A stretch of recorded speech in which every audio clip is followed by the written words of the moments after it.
àllarba juróom-ñeenti fan ci weeru février ci atum 2021 mbokku téléspectateurs yi safote ànd ak ñun yegg si leen ak jàmm ci seen bloc d'information la totale ni ngeen ko xamee dibéer gile Sénégal jël ndam li xam na nag ñoo ngi ci toppoon ay at yu rëy ti ci wuti ko wut léegi nag mat na ngaynde Sénégalu football yi am nañu raaya gi étoile bi léegi nekk ay champion d'Afrique su dee ne dañ ko am ci biir terrain bi ci biir football nan lañu war a mën a jëfandikoowee loolu xam ne ab notoriété la bu yees boo xam ne footballu Sénégal da koy am sport Sénégal itam war ci mën a jëfandikoo lu jëm ci football local bi wala sax ci yeneen discipline yi nan lañ ci war a mën a jaaree bëgg leen a jaay wala sax gën leen may doole yooyu yëpp ay poñ la yoo xam ne dinañ ci waxtaan tey ci plateau seen bloc d'information la totale xam ne dañu am mbégte ci benn boor bi dalal kii ti Mbaye Jacques Diop nekk suñu doyen ci métier bi en tant que journaliste mais itam mu nekk conseil technique bu ministre des sports Matar Ba Mbaye ñu nuyu la ziar la jox la sa wàccuwaay waaye itam ti la ndokkeel nu ñuy ndokkale sénégalais yépp ci trophée bi xam ne si seen magistère mën nañ ko wax lañ ko doog di amee. bismillahi rahmaani rahim Cheikh Hassan maa ngi lay gërëm di la sant ci invitation bi di d'abord nuyu tous les responsables du groupe E-Media mu commencé ko ci Mamadou Alassane Antoine Khalifa ak DJ Boubs ak ñëpp ñi ak ñoom Mamadou Ndiaye ak en tout cas tout le groupe que ce soit du point de vue administratif du point de vue rédactionnel comme technique di nuyu aussi waa Sénégal di leen delloo njukkal ci teertu bi ñu def di aussi remercier le chef de l'État pour au moins la prime exceptionnelle qui a été allouée à toute la délégation parce que loolu mbégte la fierté la aussi pour rek wane ni sport bi nit ñi kuñ doo xam ne bu ñu ko defee aussi dinañ leen defar aussi mu bañ a yem rek ci football mu jéem ko élargir dans d'autres disciplines parce que aussi am na ay sportifs yoo xam ni gagné nañu ay raaya war nañu leen di leen bàyyi di xel aussi peut-être que football bi tey xëy na moom moo ëpp cote de popularité moo ëpp impact social impact politique impact diplomatique ak yooyu yëpp économique aussi di remercier aussi di féliciter suma ministre le ministre Matar Ba parce que quoi qu'on puisse dire depuis 7 ans qu'il est là et il n'a jamais pris de congé il a été toujours un homme de terrain et d'action que ce soit tant sur le plan même de la stratégie, sur le plan du management, comme sur le plan aussi en tout cas de l'anticipation des événements sportifs ak yëpp. Donc daal lii daal ndam bi ndamu Sénégal la. Mais dañ koy delluwaatee njukkal aussi les membres du bureau fédéral.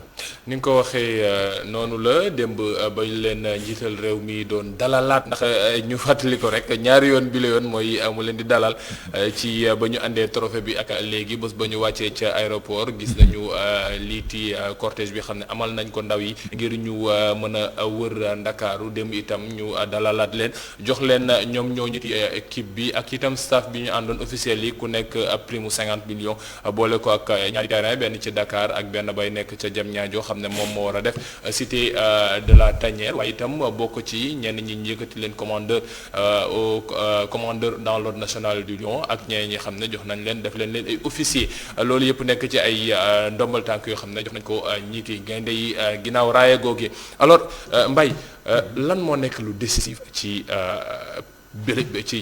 Coupe d'Afrique bu ren bii nii lan moo soppi mbir ci côté organisation ba liiti xam ne trophée bi dañ ko tàmmoonti wër daan wax ne yenn saa yi lii matul woon lii dañ ko waroon mottali bi la yoon lan ngeen teg comme dispositif boo xam ne jàpp ngeen ne moom moo yóbbu ñu mën a egg ci ndam bi en dehors de la pelouse.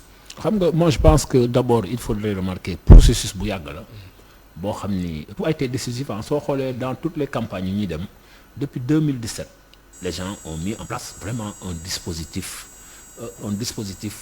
pour de performance. Quand je parle d'un dispositif de performance parce que le ministère des sports ak ki nga xam ne mooy la fédération sénégalaise de football dañu am benn lu ñuy wax un comité mixte.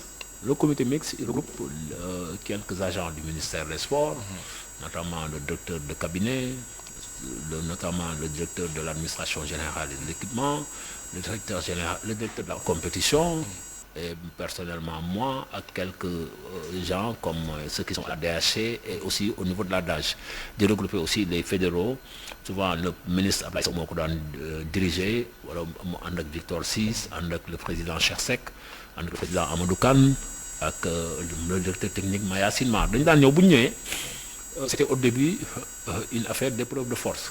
Mais quand nous avons compris que le ministre Matar Ba ñëw, il a dit que non, il n'en est plus question que les gens se tirent entre eux. Il faudrait que ngeen tirer dans le même sens. ba tax na lépp lu ñu doon def dañ ko doon defandoo. Que ce soit bu ñu daan dem au niveau de réunion doo xam kan mooy war a présider wala déet parce que on se disait qu'on avait les mêmes ambitions, les mêmes objectifs. Et ñu créé autant pour moi le comité mixte. Le comité mixte a débouché sur des initiatives qui ont été prises. Parce qu'à chaque fois que l'équipe du Sénégal devait jouer quelque part, il y avait d'abord ce qu'on appelait la mission de prospection. dañ daan dem prospecter ji. xool les hôtels, xool les infrastructures, xool les réceptifs hôteliers, xool les terrains d'entraînement, xool même les quartiers, xool même fu journalistes war a dëkk. Donc cela veut dire que les gens étaient dans l'anticipation. Parce que quand tu es au plus haut niveau, il y a certains détails, tu ne dois pas les laisser en rade. Tu prends tous les paramètres, chaque détail compte. Et boo xoolee bu ñu ñëwaan en mission de prospection, les gens dañuy teg sur la table tous les éléments d'appréciation qui peuvent être réunis pour une bonne performance. Et suñ ko defee les gens dañuy ñëw choisir. C'est l'autorité. Souvent après ñu envoyer un rapport à l'autorité. Maintenant l'autorité décide pour dire que ok c'est bon parce qu'il fait confiance aussi à ses collaborateurs. Tout comme aussi ñi nga xam ni daf leen délégué ay pouvoir muy par exemple la fédération sénégalaise de football. léegi bu ñu defee loolu su match amee par exemple ñu ne tey war nañu jouer contre Congo. Une semaine avant, il y a une mission. Avant, xam nga dafay am mission de prospection. Mais il y a la mission avancée. La mission avancée va là-bas. Bu demee foofu dañuy toog jël les devants prendre toutes les dispositions pour accueillir l'équipe. Bu njëkk da nga daan ñëw hôtel boo wàccee da ngay taxaw xaar pour ñu jox la caabi. Léegi aéroport nga yegsi ñu jox la sa chambre, sa clé chambre. Ça pour dire que quelque part les gens au moins ont compris quels sont les enjeux du haut niveau et quels sont aujourd'hui les paramètres ou bien en tout cas les éléments d'appréciation qu'il faut prendre en compte pour arriver à ce stade-là. Nous dem en 2017, on avait une très grande équipe. Mais malheureusement, le sort de la série des pénaltys en a voulu ainsi. Mais cela n'a pas empêché.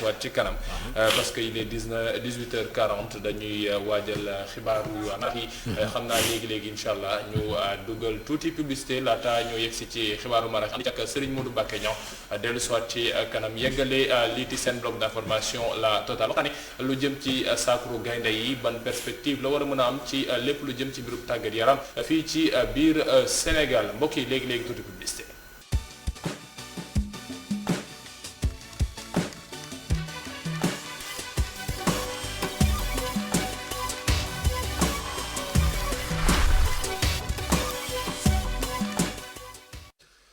sant ko bu baax gërëm ko moom Serigne Modou Mbacké Niang mi ne woon ci xibaaru marax yi ci kàllaamay Kocc ñu yegsi si ñaareelu pàcc seen bloc d'information la totale ni ma leen koy doon yëgle ci tàmbali bi rek ñu waxtaanee lu jëm ci mbirub gaynde yi football bi ndam bi xam ne am nañ ko ban njëriñ la war a mën a am liiti sport bu Sénégal yan bunt lañ ci war a mën a ubbi waaye itam nan la ñu war a mën a def ba mu nekk loo xam ne dañuy gën a jëriñ ñu mën cee am ab ndam bu weesu lii waxtaan bi nag ñu sekk ko ak kiiti Mbaye Jacques Diop nekk suñu doyen journaliste nekk itam conseil technique bu Matar Ba ministère des sports ci beneen boor bi moom nag dabe na ci ñaareelu pàcc bi Ousmane Diatta lañ koy woowee Ousmane Diatta nekk CEO ak directeur des opérations bu organisation africaine pour le développement académique et sportif alors Ousmane ñu nuyu la bàyyi la nga nuyu téléspectateurs yi rek ci tënk laata ñu lay jox laaj bu njëkk bi ngir nga joxe sa impression ak itam laaj bi moo joxoon Mbaye Jacques rek ci seen œil externe lan moo nekk loo xam ne jàpp ngeen ne moom moo décisif en dehors du terrain pour gaynde yi am seen étoile bu njëkk. jërëjëf suñu Cheikh ñu ngi lay ziar bu baax di nuyu suma mbokk suma frère Mbaye Jacques. di ko remercier ci liggéey à travers moom journaliste yi yéen ñëpp ci liggéey bi ngeen def ci surtout les derniers jours di profiter de l'occasion pour nuyu askanu Sénégal yëpp ak ñi nga xam ne ñu ngi leen di seetaan di wax ni lii dafa ñëw à son heure pour ñu war a mun a toog donc au vu et au su de ce qui s'est passé ñu gis ne lu ñu war a mun a teg ci table bi la caytu seet la nga xam ne moo ci gën a jekk la ca ñu jàpp loolu ut luñ ci teg lu gën a rafet la nga xam ne xëy na amoon na lu ci gën a am nu mu mel te ne jekkul ñu jekkandi ko defar ko ba mu rafet ndax am na ay échéances yu ñëw yoo xam ne moom moo gën a rëy di wax nag par rapport à la deuxième question muy impression bi vraiment sentiment de fierté la d'être un Sénégalais d'être un sportif koo xam ne sport dafa nekk ci sa ADN nga di ko judd si yaroo si màggee si gis sa équipe nationale nekk li ñuy wax équipe nationale dëgg lii la équipe nationale amul lenn luñ ci mën a wax lu dul mbiru ñëpp la nga gis ñëpp jàpp ji ñëpp di ñaan ñëpp vraiment par moment sax ñu jaaxle ñoo bokk même sentiment moo tax yàlla matal yéene bi ndax yàgg nañ ko wut boobu ñun xëy na sax juddooguñ ñu ngay ak ñi nga xam ne ñoo topp suñu ginnaaw ba tey ñuy wut ba yàlla def keroog ci le 6 février fële ci stade Olembe ci Cameroun wax dëgg yàlla def ñu am ndam li donc sentiment de fierté d'être sénégalais sentiment de satisfaction à l'endroit des acteurs du terrain ak de ceux qui ne sont même pas sur le terrain donc de tout le monde. d'accord mais Ousmane ci laaj bi ma dellu soit ci par rapport ak ndam bi ñu am yàgg nañoo wër yàgg nañ ko wut yàgg nañoo wax ne dañuy dem tout le temps mu am ab couac bu ndaw wala benn mbir boo xam ne manquement la moom moo tax ba mbir yi yeggul wala am na ay jafe-jafe yeneen yu am waaye bi la yoon gis nañu dem ba ñibbisi mën nañoo jàpp ne peut-être coow benn yoon la am mooy ba ñuy jógee fële te Bafoussam di ñëw Yaoundé ci hôtel bi ñu dalal te loolu benn guddi la rek le lendemain ñëpp lépp réglé waat nañ ko dafa mel ne dafa amoon ab union boo xam ne daa am ci ginnaaw équipe bi ci côté fédéraux yi ci côté ñi fa nekkoon ministère ñu nekkoon ci journalistes yeeg ñëpp ngir def benn mbir rek muy yegg ci ndam bi xam ne moom la est-ce que nekkul élément bu décisif par rapport ak lii ci Coupe d'Afrique bu ren bi. mais loolu dëgg la da ngay gis ne da nga souligner benn problème bu ñu am jógee d'une localité di dem ci beneen jóge ci hôtel bi di dem ci beneen pour ñu jàpp ne dafa am problème mais pour man du problème man nekkuma fa woon mais man xam naa en âme et conscience que ne joueurs yi bu ñu leen tëraloon ci basang ñu war a jóg pour dem ñafe danoon daan parce que li nu ngemboo la ni ñu jógee la loolu amul woon dara lu dul yàlla lu tax ñu bañoon mun a baisser motivation boobu ba ñu war a rater suñu objectif parce que objectif bi di jóge fii jóg dem jëli ndam li la woon donc buñ leen tëraloon ci ab bassin dugg la slogan mais maa ko wuti ndam li mais loolu dafa am solo te loolu dafa nekk loo xam ne am na lu ñuy wooyee ngay labelliser wala ngay conceptualiser nga jël loo xam ne da nga koy parce que pour ma jël exemple président Obama ci États-Unis dafa ne yes we can dégg loolu dafay nekk loo xam ne daf lay animer un sentiment boo xam ne moo nekk ci yow que ne quoi qu'il en soit you can do it amul lu dul tax doo ko def lu dul yàlla rek te comme yàlla nag yàlla yi ñëpp la dañ koy ñaan farlu dem ak mooy kii boobu noonu dem ak vraiment fulla bi fulla ak fayda dem jëli la nu am dem jëli la nu moom loolu la xale yi def vraiment ñu di leen si jaajëfal bu baax a baax Mbaye sànq ci yaa ngi doon expliquer ca 2017 déjà Père Laye Diaw dañ ko doon dégg démb bañ ko dégg gis nañ ko démb bañ koy sargal moom tamit ci kaw ba mu jëlee kàddoom foofee dañ ko daan dégg muy wax ne su fekkee ne 2017 ku gagné Coupe d'Afrique moom moo ñu dóor mënuñoo jàpp ne defet la ndax wane nañu ku ñu mën la wala ku ñu mais mbir yee ngi xeeñ mbir yi ci 2019 aussi ñu demaat ba final lépp teguwaat ci yoon ñu yeggaat fa même su fekkee ñenn ñu doon wax ne journaliste instant à un moment donné ñu ngi doon kaas amuñu woon accès ci équipe nationale bi autre 2022 bi lépp dafa mel ne nu ñuy wax ne étoile yëpp wala planète yëpp ñoo aligné woon pour mu mat liggéey bi en dehors ndax sànq yaa ngi wax ne am na comité mixte boo xam ne da ngeen ko taxawal est-ce que du loolu moo gën a décisif pour liiter trophée bi. Non, ça c'est très décisif mais aussi il faudrait pas oublier que lu ci gën a am solo mooy aussi que l'environnement du groupe. Parce que Ousmane wax na ko léegi environnement dafay tax da lay gën a dolli motivation. xam nga Ousmane a rappelé tout de suite que les jours lors de leur première nuit à Yaoundé, il y a eu quand même quelques impairs. Ouais. Mais cela ne les a pas empêchés d'avoir un mental solide. Parce que les gens avaient tendance à parler aussi que l'équipe bi a un mental. Ouais. Je dis, amuñu mental. Amuñu leader. Non, dama doon toog ma ne est-ce que vraiment ñi koy wax xam nañu c'est quoi un mental. Parce que su fekkee ni da nga am ay joueurs yoo xam ne ils jouent pratiquement tous les 15 jours la Ligue des Champions ou l'Europa League. Ils jouent chaque week-end des derbies. Foofu mental mën na fa ñàkk. Quand tu côtoies le haut niveau. Oui, surtout. Tu côtoies diverses, en tout cas, cultures. Moi, que ce soit, parce que dans le monde maintenant du professionnel, tu vas voir une équipe où il y a plusieurs nationalités. Oui. Donc, l'autre de am solo. Mais l'autre aspect aussi, moi, l'anticipation, il y a eu dans le groupe mixte entre le ministère des Sports et la fédération. Par exemple, nous, on a joué contre le Congo. On a joué mercredi. À ce jour-là, on a joué samedi. Et le dimanche matin, on était à Brazzaville. Oui. Les Congolais étaient restés à Dakar, ils sont arrivés mardi et nous avons joué avec eux. Donc ça veut dire que quelque part, il y a une question de logistique qui a été, la question de la logistique a été réglée au départ. Parce que ça fait partie des aléas et des paramètres au plus haut niveau qu'il faudrait au moins saisir et les comprendre. Maintenant aussi, il faut un dégo entre la fédération et le ministère des Sports. Parce que ñu bëri dañ daan wax ne yenn saa yi affaire yi su daan càng dafa mel ne déggoo da daal am wala xëccoo man maa yore équipe nationale bi entre ministère ak fédération waaye bilee yoon dafa mel ne benn kàddu moom moo doon wax. non musul mënul am xëccoo xam nga tax mënul am xëccoo. La fédération est sous tutelle et sous hiérarchisation. C'est le ministère des Sports qui a délégué ses pouvoirs bu ñu déggawulee dafay rocc ko donc loolu xëccoo mënu fa am. C'est-à-dire que des fois. Quand les gens ne sont pas dans un environnement, il faut de la spéculation, de l'extrapolation pour voir.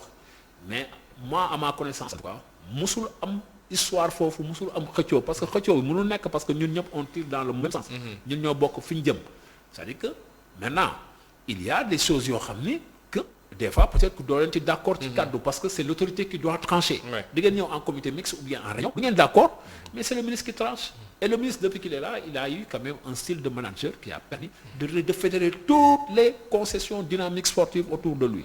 ba tax na amul benn problème parce que lu tax amul problème di nga gis sax une fédération je donne un exemple une fédération peut amener une fiche technique ñu toog en comité au niveau de la direction de la compétition ñu ne fiche technique bi lii dafa bari dañ koy wàññi mais le ministre dit non arrêtez il faut pas parce que c'est des gens yoo xam ne qui maîtrisent leur environnement qui ont fait une préparation et cette fiche technique là ils l'ont établie donc c'est par rapport à des objectifs par rapport à des ambitions laissez passer et c'est comme ça c'est un bon style de management parce que c'est une démarche inclusive qui vous permet aujourd'hui yow nga xam kii lan la bëgg ak yow lan nga bëgg donc di wax naan ñaar ñi nga xam ne dañu bëgg fu ñu fanaan def naa lu ñu xëccoo buntu xaw ma lu ñu xëccoo tëjal kii donc c'est des expressions moi je pense que en tout cas l'environnement a été très favorable.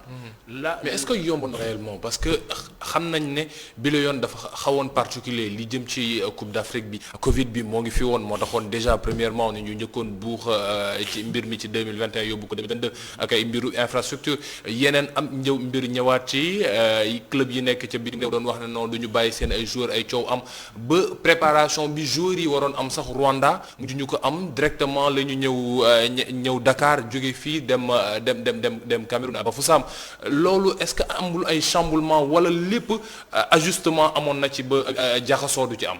mais souvent boo amee benn impair wala benn incident de parcours wala accident dafay baax ci yow.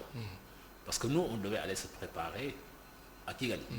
et il y a eu des gens qui étaient Covid qui étaient testés positifs.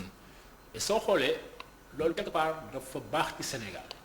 parce que ça a permis à Aliou Cissé de mieux préparer son équipe parce que le premier tour soo xoolee match de préparation on aurait dû jouer avec l'équipe du Rwanda en match amical et la Guinée est allée là-bas Rwanda door ko 3 ñun mujj ñu jouer mais ñun suñu match premier tour yi c'était des matchs de préparation donc ça veut dire que quelque part et quand vous avez vu au deuxième tour l'équipe est montée en puissance l'équipe a joué contre comment dirais-je d'abord le Cap-Vert et ensuite elle a joué contre cette équipe-là, comment elle s'appelle le Malawi. Malawi, ouais. Et ensuite, elle a joué contre le Burkina Faso. Elle est montée en puissance. Donc, moi, je pense que souvent, yomb na yombul. Xam nga tax yomb na yombul. Guinée équatoriale plutôt. La Guinée équatoriale. Xam nga tax yomb na yombul. Parce que ñoom déjà amoon nañu expérience du haut niveau. Amoon nañu aussi expérience au moins des matchs des coupes africaines. Et Aliou Cissé a eu l'intelligence et le réflexe à chaque fois qu'il convoquait un jour boo xam ne c'était la première fois qu'il débarquait en Afrique, il le mettait dans le bain.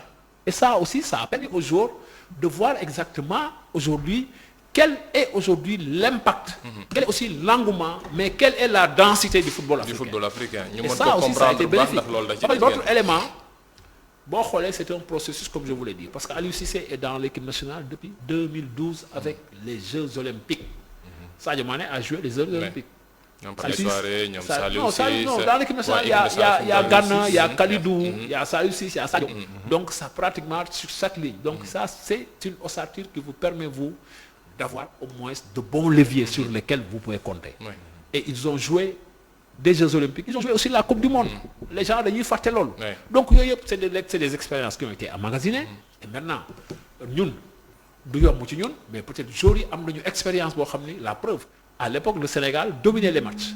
Mais le Sénégal, maintenant, a compris que pour gagner un match, il faut le contrôler. Et ça, c'était c'est quelque chose d'important.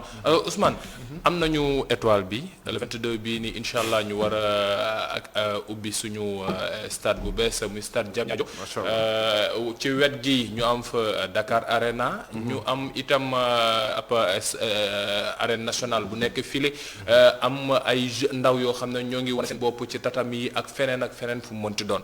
yooyu yëpp nan la ñu war a mën a profité sport sénégalais en tant que tel instant yi nan la ñu war a mën a profité ci aura bi xam ne am nañ ko léegi ak grade bu yees bi xam ne jot nañ ci ngir mën ko gën a dooleel parce que tout le temps dañuy wax ne sport Sénégal dafa mel ne su match amul wala lenn amul dafa mel ne dara du ci dund. dëgg la xam nga pour un peu interpeller l'histoire mës naa wax ci benn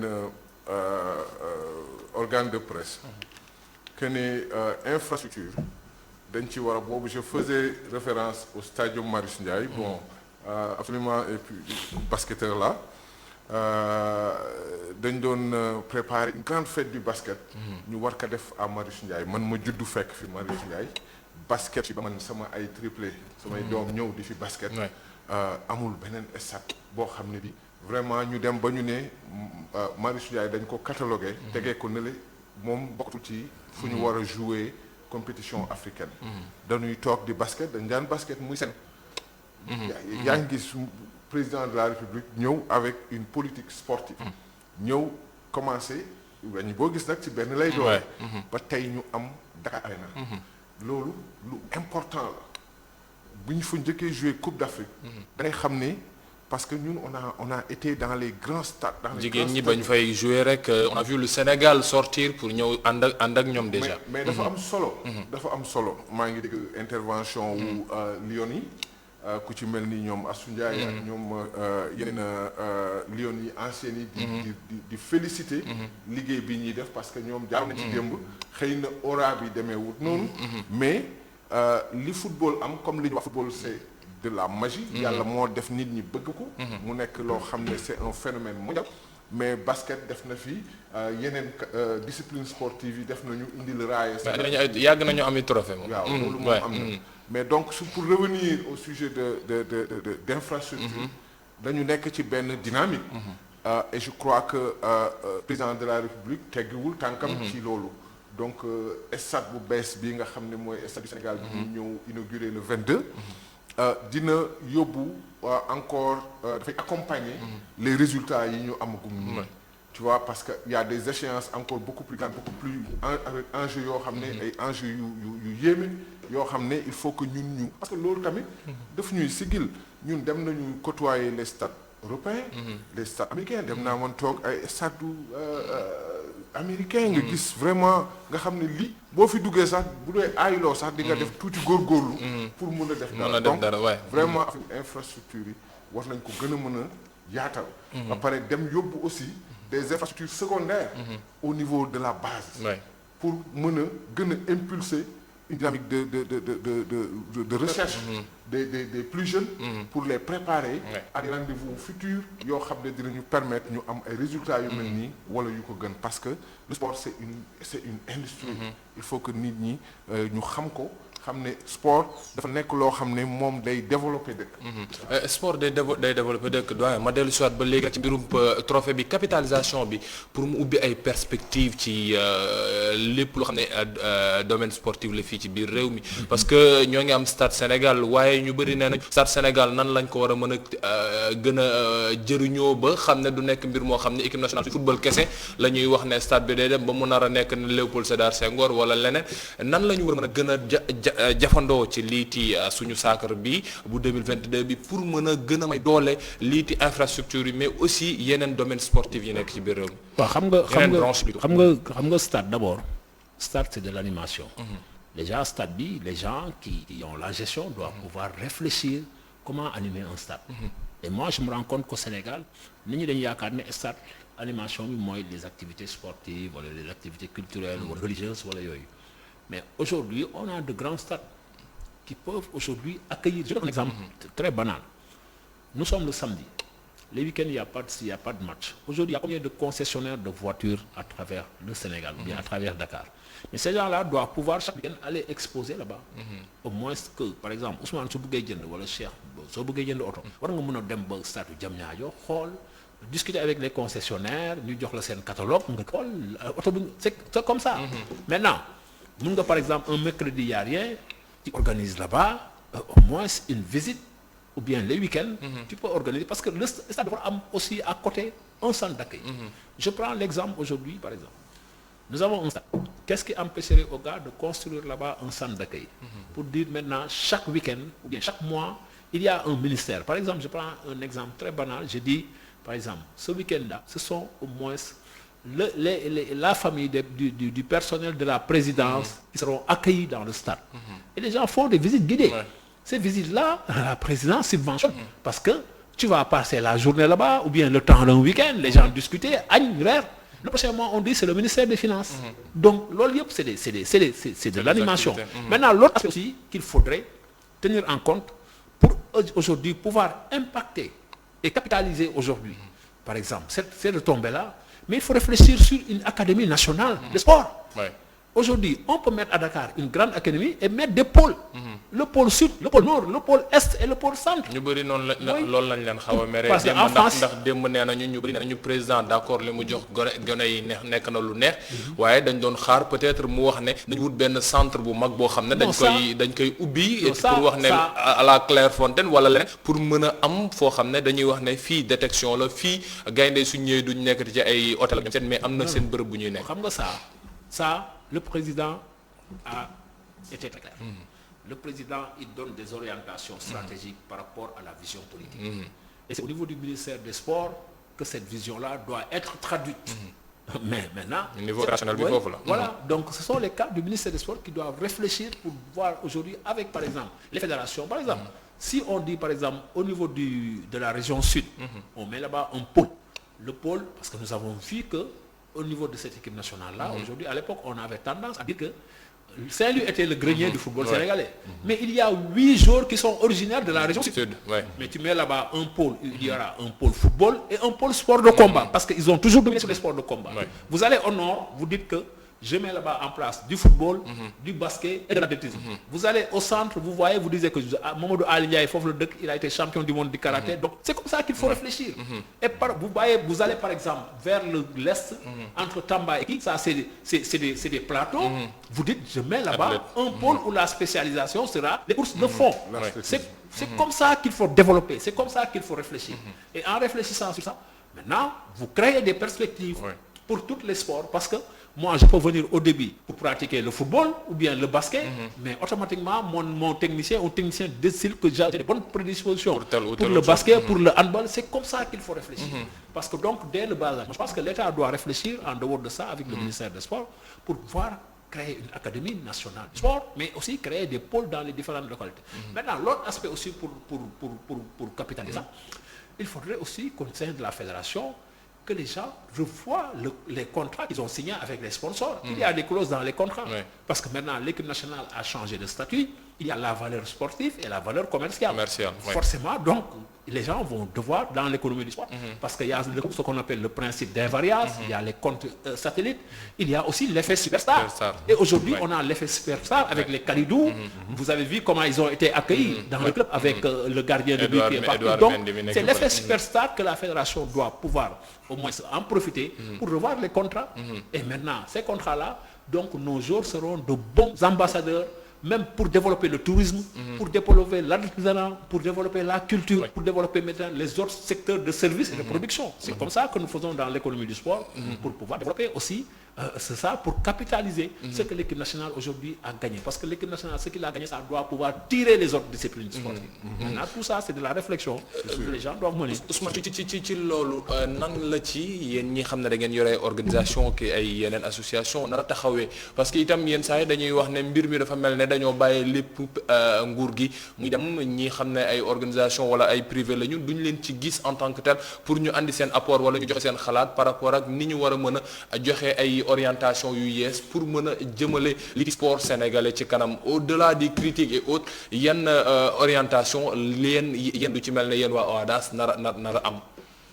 waaw damay waxaat ne question bi c'est très pertinent parce que man ma personne mën naa jël suma bopp définir ko ci doomu Sénégal bu nekkoon fii di basket nekk champion du Sénégal avec l'ASC bopp yàlla def nga tukki dem emmagasiner xam-xam expérience ak man-man ñëw dellu si waat sa réew dellu si sa réew di def li ñuy wax giving back nga xam ne da nga koy dugal dans le service national mu nekk loo xam ne civisme la loolu moo tax tey ma war a toog fii Mbaye xam na li may wax tukki na ñun ñu ndax Sénégal mu ñu gënal lépp ñu tourner le dos à tout ñëw dellu si waat Sénégal lanu am mu bari mu néew ñu am ko ci anam yu leer te lew indi ko bokk ko ak ni ñu ko war a bokkal muy askanu Sénégal bu ñu nee askanu Sénégal bu ñu ñëwee ñu nag xam nañu tamit que ne dëkk boo fa ñëwee da nga war a am fooy jaar yoon boo xam ne ci buntu bi pour que nga surtout nag boo bokkee ci dëkk bi ñu am lu ñu lay xoolee. pare sa njaboot bokk ci biir dëkk bi parce que say njaboot ñoo ngi ci terrain ba léegi kon donc ak mbir mi génnul même par rapport ak orientation yi en tant que tel fan ngeen war a génn fi mu toll nii fan ngeen war a génn parce que promotion stade yi promotion sport yi nekkatul mbir nguur kese léegi privé bi da cee war am taxawaay.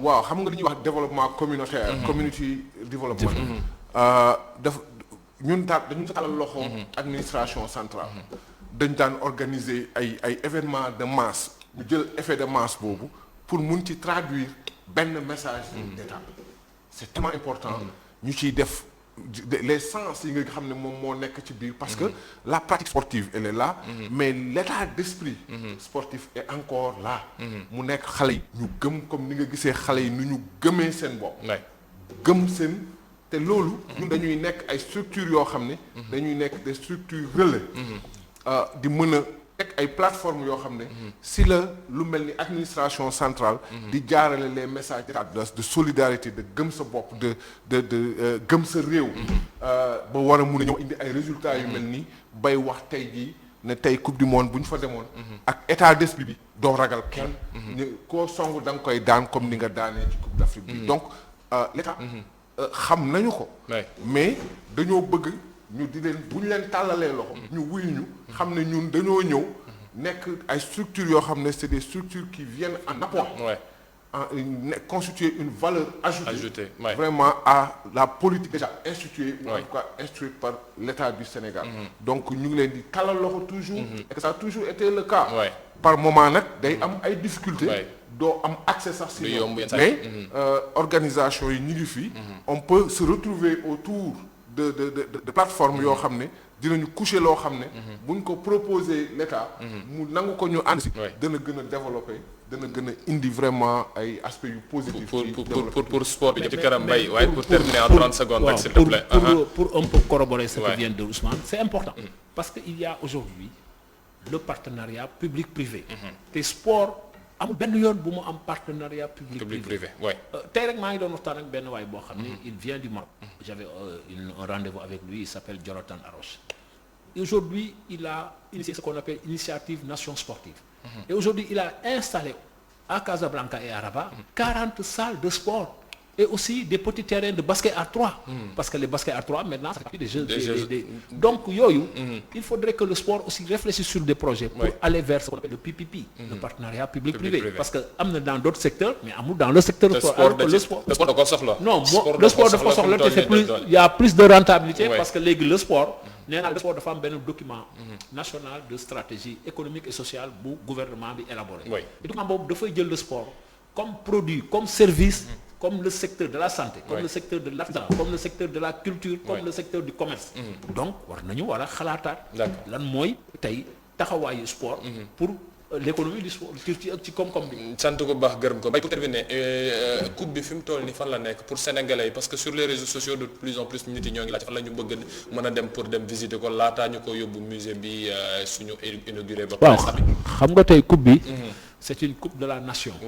Man fi mu ne nii en toute honnêteté je peux pas vous dire mais je sais que ni xëy na la fédération ou bien les fédéraux am nañu aujourd'hui des réponses exactes vous donner exactement xëy na ñoom dinañ organiser peut-être une visite ou bien une série de rencontres yoo xam ni ça va permettre aux Sénégalais de venir se photographier avec la coupe. waaw loolu tamit war nañ ko bàyyi parce que c'est tout dans le marketing sant ko bu baax gërëm ko Ousmane Diatta mi ne woon suñu gan nekk directeur des opérations bu organisation africaine pour le développement académique et sportif sant itam Mbaye Jacques Diop nekk conseiller technique fële ca ministère des sports moom tey nekk taskatu xibaar bon je sais pas ndax carte presse bi yoroon na ko ba léegi ou pas.